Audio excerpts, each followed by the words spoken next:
बेरोजगार युवा है जो राहुल गांधी से मिलने आए हैं। 16 करोड़ नौकरी कहाँ है? ये युवा हमारा देश का पूछता है मंत्री जी से।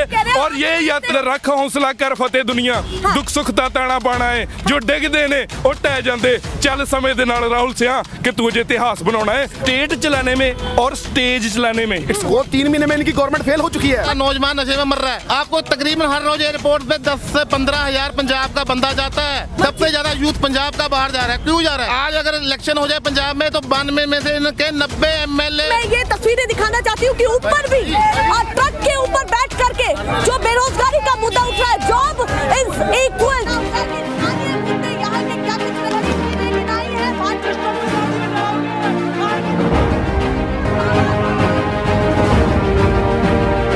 नेशनल पिलर, देश की आवाज। नमस्कार, बहुत स्वागत है आप सभी का। मैं आपके साथ मीरा राजपूत। बहुत सारे मुद्दे इस यात्रा में उठ रहे हैं और देखिए यहाँ पर तमाम बेरोजगार युवा है जो राहुल गांधी से मिलने आए हैं और उनके सामने अपना मुद्दा रखना चाहते हैं। और क्या लिखा हुआ है वो देखिए जरा कि क्या लिखा हुआ है कि job is equal to Rahul Gandhi. Job is equal to Rahul Gandhi. देखिए किस तरीके से ये लोग बेरोजगारी के मुद्दे को उठा रहे हैं और पूरा जत्था साथ में लेकर के आए हैं। आपको लग रहा है कि यहाँ भी पंजाब में भी बेरोजगारी का मुद्दा बहुत ज्यादा भारी है। बेरोजगारी बहुत है। हमारे यहाँ का जो भी पंजाब का यूथ है सारा बाहर जा रहा है, तो फॉरेन कंट्री में। मतलब बेरोजगारी का मुद्दा पूरे देश भर में पूरा देश में जितने वादे किए थे मोदी जी ने बेरोजगारी के तरफ में मैं इतनी जॉब दूंगा, उसमें से 20% भी जॉब उन्होंने नहीं दी। अच्छा, अभी तक 20% भी नहीं दी। तभी ये भारत जोड़ो आंदोलन शुरू करना पड़ा है राहुल जी को। चलिए, ये मैं यहाँ पर पूछना चाहती हूँ। देखिए वहाँ पर मैं ये तस्वीरें दिखाना चाहती हूँ कि ऊपर भी और ट्रक के ऊपर बैठ करके जो बेरोजगारी का मुद्दा उठ रहा है, job is equal to Rahul Gandhi. और देखिए किस तरीके से नारे यहाँ पर लग रहे हैं। पंजाब से ये तस्वीरें निकल रही है तो मान रहे हैं कि मुद्दा सर चढ़कर बोल रहा है बहुत ज्यादा, क्योंकि जो यूथ है, यूथ ने ही देश को खड़ा करना है। सबसे बड़ा मुद्दा बेरोजगारी का है। अगर रोजगार नहीं होगा तो नौजवान जाएगा कहाँ पे? जी। हमारा जो पंजाब है 80% यूथ फॉरेन कंट्री जा चुका है। उसकी वजह बेरोजगारी, लोगों के पास जॉब नहीं है, जो काम थे सारे धंधे बंद हो गए। यही वजह है कि सारा यूथ है जो बाहर जा रहा है। आप राहुल गांधी से आप आस लगा करके बैठे हैं कि वो आपके मुद्दों को उठाएगा। यही एक जन आंदोलन है जिसके तरफ देखो आप हजूम देख रहे हो। अब जो यूथ का निगाह राहुल गांधी पे है कि बदलाव होगा तो बेरोजगारी कम होगी, हमें जॉब मिलेंगी। देखिए बहुत सारे मुद्दे उठे हैं और देखिए जत्था किस तरीके से आगे बढ़ता हुआ, बहुत बड़ी चीज है। और वर्तमान की सरकार को किस तरीके से देख रहे हैं, क्योंकि वो कह रहे हैं कि ये यात्रा तो महज पिकनिक भर है, पर आप मुद्दा यहाँ पर आपने खुद देखा जन आंदोलन है। जन आंदोलन बन चुका है, यात्रा नहीं। लोगों का हजूम बता रहा है, लो सारा भारत उनकी तरफ लग चुका है। और जिन युवाओं को मैं आप सभी को तस्वीरों में दिखा रही थी, उन तमाम युवाओं को हमने ट्रक से नीचे बुलाया है। तो क्या इस यात्रा का बहुत बड़ा प्रभाव जाने वाला है? क्योंकि देखिए एक तरफ राहुल गांधी कहते हैं कि 2024 की तैयारी नहीं है, पर जनता दिमाग में यही लेकर के बैठी है कि 2024 का कहीं ना कहीं जुड़ाव दिखता है और मुद्दे उठ रहे हैं। देखो, अगर हम वो अब इसकी तैयारी नहीं कह रहे, पर हम तो इसकी तैयारी में है। क्योंकि पिछले जो 10 साल है हमारे इंडिया के, हम पंजाब की बात नहीं कर रहे, ये जो सरकार है पूरे देश को ही खोखला कर रही है। जॉब नहीं है तो उसमें ये मुद्दा लेके आ जाते हैं हिंदू मुसलमान का, सिख हिंदू का। हमें नौकरी चाहिए। सबसे ज्यादा यूथ पंजाब का बाहर जा रहा है। क्यों जा रहा है? क्योंकि यहाँ पे एम्प्लॉयमेंट नहीं है। पंजाब में से बाहर जाकर के वो रोजगार की तलाश में शायद विदेशों में जा रहे हैं, बाहर जा रहे हैं, देश से बाहर, देश से राज्यों में नहीं रह रहे। हमारे पंजाब के युवा जो पढ़े लिखे, जो बच्चे पढ़ के अभी सोच रहे हैं कि हमारा फ्यूचर सिक्योर है ही नहीं इंडिया में, वो कनाडा, अमेरिका, यूएसए जाके वहाँ पे अच्छा रोजगार वहाँ पे हमारा बन सकता है। बच्चा हर महीने पंजाब छोड़ के जा रहा है। 500 बच्चा हर महीने, हर रोज इंडिया का सिटीजनशिप छोड़ रहा है। मतलब आप कह रहे हैं कि अप्रोक्स इतना आंकड़ा है जो लोग जा रहे हैं। आप दिल्ली एयरपोर्ट चल जाओ, आपको ऐसे लगेगा मोहाली का बस स्टैंड है। आपको लगेगा दिल्ली एयरपोर्ट मोहाली का बस स्टैंड है। उसमें वहाँ पे आपको तकरीबन हर रोज एयरपोर्ट पे 10 से 15 हजार पंजाब का बंदा जाता है। मतलब आप कह रहे हैं जिस रोजगार पर ध्यान नहीं दिया जा रहा है वो बहुत बड़ा मुद्दा बनता जा रहा है। बिल्कुल बिल्कुल, एम्प्लॉयमेंट ही मुद्दा है मैम, और कोई मुद्दा है ही नहीं। अगर एम्प्लॉयमेंट होगा तो घर में 2 पैसे अगर जोड़ कर लेके आएगा, आगे बंदा अपने बच्चों को भी अच्छी एजुकेशन देगा, अपनी फैमिली का अच्छा परवरिश करेगा। और क्या चाहिए हमें? हर देश का हर व्यक्ति, अगर हर तीसरा युवा ये सोचेगा कि मुझे सरकारी नौकरी ही चाहिए, तो कैसे वो पॉसिबल है कि तमाम लोगों को गवर्नमेंट नौकरी? सरकारी नौकरी ही की बात नहीं होती। अगर देश की जो हमारी फाइनेंशियल स्थिति अच्छी होगी तो प्राइवेट जॉब भी होगी। जी, सरकारी नौकरी की हम बात नहीं कर रहे। देखो जी, सबसे पहली बात, जब गवर्नमेंट आई थी, मोदी गवर्नमेंट 2 करोड़ नौकरियों का वादा किया था और आंकड़े गवाए सिर्फ 7 लाख लोगों को ये नौकरी दे पाए हैं। और अगर आप इस आज समय देख लीजिए, 16 करोड़ नौकरी बनती हैं और 16 करोड़ नौकरी कहाँ है? ये युवा हमारा देश का पूछता है प्रधानमंत्री जी से। और ये यात्रा पूछा जाएगा बिल्कुल, और यही यात्रा राहुल जी का जो मेन उद्देश्य वो यही है कि जो लोगों की आवाज है जो दबी कुचली जा रही है, ना किसी को पार्लियामेंट में बोलने दिया जा रहा है, ना किसी मीडिया वाले को जो अच्छी खबर चलाता है उसका मीडिया खरीद लिया जाता है। सो इसलिए जरूरत पड़ी है राहुल जी को अपने रोड पे उतरने की। और देखिए, आप देखिए लोगों में उत्साह देखिए किस तरीके से, कितना रोष बड़ा है लोगों के बीच में। और सारा युवा जो है सड़कों के ऊपर है और मजबूरन हमें ये अपने हाथ में लेके, आप ये देखिए पंजाब में हाथ में लेके हमें अपनी जॉब्स के लिए आवाज उठानी पड़ रही है। मतलब आप कह रहे हैं कि ये बहुत बड़ा मुद्दा है कि हमको खुद अपने मुद्दे उठाने पड़ रहे हैं, सरकार नहीं सुनती। बिल्कुल जी। और देखिए, एम्प्लॉयमेंट होगी तो क्या होगा? यूथ की एनर्जी चैनलाइज होगी। अगर यूथ की एनर्जी चैनलाइज नहीं है तो वो गलत साइड जाएगी, वो नशे में जाएगी और वो मजबूरन अपना घर छोड़ के उनको विदेश में जाना पड़ेगा। और ये पंजाब की अगर मैं बात करूं, सबसे बड़ा इशू यही है पंजाब का। हमारी जो जवानी है वो सारी जाके विदेशों में सेटल हो रही है और उसका मेन कारण ही बेरोजगारी। इसीलिए हमारे जो पंजाब के जो इश्यूज हैं, और कभी हमें क्या बोलते हैं, नशे में धकेला जाता है हमारे यूथ को, और कभी हमारे यूथ को जो है बाहर जाके विदेश में पढ़ना। और आपने तख्ता पलट किया है इसी राज्य में, क्या बड़ी वजह उसकी भी दिखती है? हो गया ना, तख्ता पलट के बाद भी आप देख रहे हैं सिर्फ फ्लेक्सी लग रहे हैं, जॉब नहीं है। गवर्नमेंट कहाँ पे है आपको दिख नहीं रही। इतना यहाँ पे गैंगस्टर बात चल रहा है, गवर्नमेंट नशा है, ये कह रहे थे 2 महीने में खत्म कर देंगे। इतना युवा, आप न्यूज़पेपर उठा लो, हर रोज 10 से 15 नौजवान नशे में मर रहा है। ये गवर्नमेंट की लैप्स है पंजाब में। आप आज अगर इलेक्शन हो जाए पंजाब में तो 92 में से इनके 90 MLA हारेंगे। पंजाब के लोगों ने ये पंजाब की सरकार को सबक तो 3 महीने में बाई इलेक्शन में दिखा दिया था, जब संगरूर पार्लियामेंट में उनकी आम आदमी पार्टी का कैंडिडेट हरा दिया था।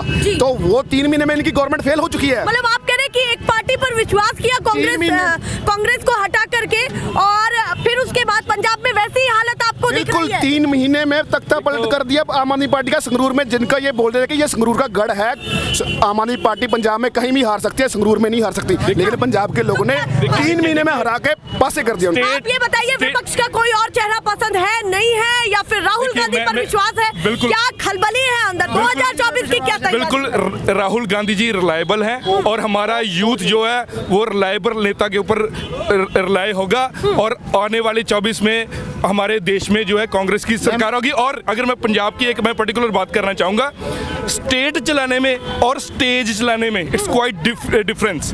स्टेट चलाना और स्टेज पे जोक्स सुनाना, मैं यहाँ पे बहुत बड़ी बातें कर सकता हूँ, but on paper, on reality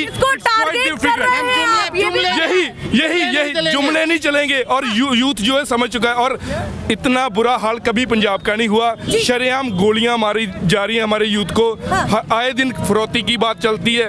इतना डर का माहौल, इतना सहम का माहौल नहीं बना। ये बदलाव पंजाब जो है बदलाव लेके पछता रहा है। और मैं सभी देशवासियों को अपील करूंगा कि जो ये बदलाव है बहुत खतरनाक है। ये वैसी बात नहीं कर रहे, आंकड़े उठा के देख लो। क्या ये यात्रा जो अब चल रही है 30 तारीख के बाद भी इसका बहुत बड़ा प्रभाव छूटेगा, या फिर लोग ऐसे ही कॉमनली ले लेंगे? नहीं कि भाई कोई यात्रा हुई थी, बस हो गया। लहर बनेगी पूरे इंडिया में, ये यात्रा लहर बनेगी। और सबसे बड़ी बात, अगर देखिए कोई जनता का मुद्दा उठाएगा, क्यों ना जनता उसका साथ देगी। इसीलिए राहुल गांधी जी आज सड़कों पर है। आप हजूम देख सकते हैं, मुझे कहने की जरूरत नहीं है, आप अपने कैमरे के ऊपर दिखाइए कि किस तरीके से एक जो है भारी समर्थन जो इस यात्रा को मिल रहा है। और हमारा देश का युवा अब जाग चुका है और 24 में राहुल गांधी जी हमारे देश के जो पीएम होंगे। 2024 में कुछ अलग ही दिखने बिल्कुल वाला है। दिखेगा, बिल्कुल दिखेगा। इसमें राहुल गांधी को अपना प्रधानमंत्री देखना पसंद कर रहे हैं जी। अच्छा, केवल उन्हीं को प्रधानमंत्री उन्हीं को, देखना हाँ जी। पसंद कर रहे हैं। क्योंकि मोदी जी को कैसे हरा पाएंगे राहुल गांधी? सवाल बहुत बड़ा है जनता का, जो पूरे देश भर में ये यात्रा देख रहे हैं। माहौल है, फोर्स रहेंगी, हाँ, यूथ रहेगा, हाँ। यूथ नहीं जो आप लोग किसी को भी ना, हाँ। मैम जैसे यूथ है, यूथ को लाइटली लेना चाहिए, हाँ। किसी को ग्रांटेड मत लो। हाँ। देखिए जो भी आया वो तक वो जाएगा। हाँ, सवाल मेरा ये था कि मोदी जी को कैसे राहुल गांधी बीट कर पाएंगे, आगे निकल पाएंगे, प्रधानमंत्री की उस कुर्सी पर बैठ पाएंगे, क्योंकि बहुत बड़ा चैलेंज है ये। कौन है मोदी जी, एक अच्छा, नहीं जुमलेबाज, जानते। एक जुमलेबाज आदमी है। ये मुझे लगता है आपको भी थोड़ा सा ये चीज के ऊपर और अपने फैक्ट्स जो है क्लियर करके ही दूसरों को जो है पूछना चाहिए। आप बता दीजिए कि देश में क्या हो रहा है, क्या बेरोजगारी दर कम हुआ है कि ज्यादा हुआ है, क्या महंगाई जो है वो कम हुई है, ज्यादा हुई है? तर्क तो दे दिया ना उन्होंने। मैं आपके माध्यम से आपके माध्यम से सिंड्रेला जी को भी बोलूंगा कि अब कहाँ गई वो, जब 435 रुपए सिलेंडर हुआ करता था तब वो पार्लियामेंट के बाद बैठ जाती थी, आज 1175 रुपए है। अब मैम लगता है यहाँ पर भाजपा के एक नेत्री को नाम भी मिला है सिलेंड्रेला। मैम लगता है अब ना गैस सिलेंडर नहीं बरत रहे, वो इंडक्शन प्लेट बरत रहे, इसलिए उनको गैस का रेट नहीं मालूम आज के दिन। बोलिए। और दूसरी बात, आपने कहा कि भाई फैक्ट पहले जुटाइए तब बोलिए। बिल्कुल। मैं उसी जवाब का तर्क जो भाजपा ने दिया है वो आपसे पूछना चाहती हूँ। वो कहते हैं 70 साल में इतना विनाश हो गया, हालांकि आप लोग कहते हैं 70 साल पूरा हमारे पास नहीं था, उसमें भाजपा की भी सरकार थी, पर देखिए वो कहते हैं कि इतना बिगाड़ा देश को संभालना बहुत मुश्किल हो रहा है। देखो मान लो 70 साल में कुछ नहीं हुआ, इन्होंने 8 साल में क्या कर दिया? जी। क्या किया इन्होंने 70 साल में? मैं गिनाने आता हूँ। पंजाब को जो सबसे बड़ी देना है, सबसे बड़ी जो देना बाखड़ा नंगल डैम, जी, जो कांग्रेस ने बनाया है। IIT, IIM, पंजाब यूनिवर्सिटी, ये सभी जो है कांग्रेस की देन है। किसी और इन्होंने क्या किया है? एजुकेशन के ऊपर एजुकेशन का बजट कम कर दिया। ठीक है, जो इस समय का अपना क्या बोलते हैं अनएम्प्लॉयमेंट रेट है वो सबसे ज्यादा है पिछले 70 सालों में। ये बीजेपी की देन है, ये मोदी जी ने कर दिया, इसीलिए हम बोलते हैं मोदी है। बर्तन तो हमारे पास है, कैसे ये लड़ाई जीती जाएगी? टाइम लगेगा, देर होगी लेकिन दुरुस्त आएगी। देर होगी लेकिन दुरुस्त आएगी। और ये बोलते होते भी अंधेरा कितना टाइम रहेगा? ਕਹਿੰਦੇ ਰੱਖ ਹੌਸਲਾ ਕਰ ਫਤਿਹ ਦੁਨੀਆ, ਦੁੱਖ ਸੁੱਖ ਦਾ ਤਾਣਾ ਬਾਣਾ ਹੈ, ਜੋ ਡਿੱਗਦੇ ਨੇ ਉਹ ਟਹਿ ਜਾਂਦੇ, ਚੱਲ ਸਮੇਂ ਦੇ ਨਾਲ ਰਾਹੁਲ ਸਿਆ ਕਿ ਤੂੰ ਜੇ ਇਤਿਹਾਸ ਬਣਾਉਣਾ ਹੈ, ਔਰ ਇਤਿਹਾਸ ਬਣਾਉਣ ਲਈ ਅੱਜ ਸਾਰਾ ਜਿਹੜਾ ਸਾਡਾ ਯੂਥ ਆ बनाने की तैयारी चल रही है। और ये उत्साह कुछ कहना चाहते हैं और मैं आपके माध्यम से सभी देशवासियों को अपील करूंगा कि बहुत ज्यादा आपने अभी जो है एक्सपेरिमेंट करके देख लिए हैं। आओ आज हम अपने जो रिलायबल नेता है उनके ऊपर अपना जो विश्वास दिखाएं और 24 में कांग्रेस की सरकार लेके जो है पार्लियामेंट में लेके आए। और मतलब आपको लग रहा है एक तरफा यूथ का सपोर्ट राहुल गांधी के बिल्कुल मिलेगा। और उनके साथ मैं डॉक्टर मनमोहन सिंह जी की भी तारीफ करना चाहूंगा कि जिन्होंने 1992 में भी हमारे देश के ऊपर जो संकट पड़ा था बखूबी अच्छे तरीके से निभाया। और जब उनकी गवर्नमेंट थी उस समय भी जब सारा विश्व जो है वो महंगाई की मार में था, तब भी हमारा जो पेट्रोल था 62 रुपए से ऊपर नहीं गया। वो कह रहे इकोनॉमी तो संभाल ली, पर वो कभी बोल नहीं पाए, देश को रिप्रेजेंट नहीं कर पाए बाहर देशों में। देखो अब मोदी जी सिर्फ बोलते ही हैं, कुछ करते नहीं है। देखो आपके सामने मैं बात कर रहा हूँ, मैं बोलने को मैं कुछ भी बोल सकता हूँ क्योंकि मुझे पता है मैं गवर्नमेंट में ही नहीं हूँ।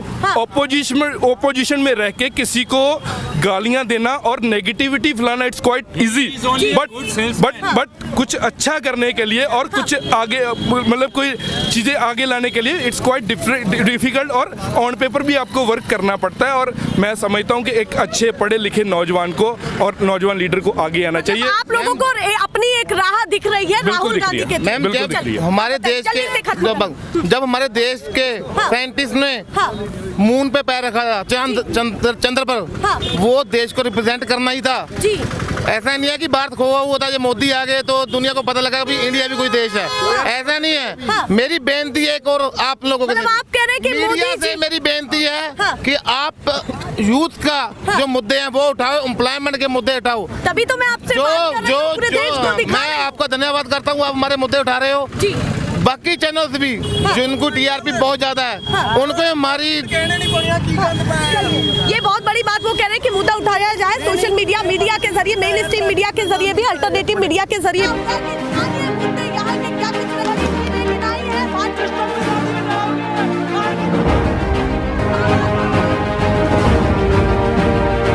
नेशनल पिलर, देश की आवाज।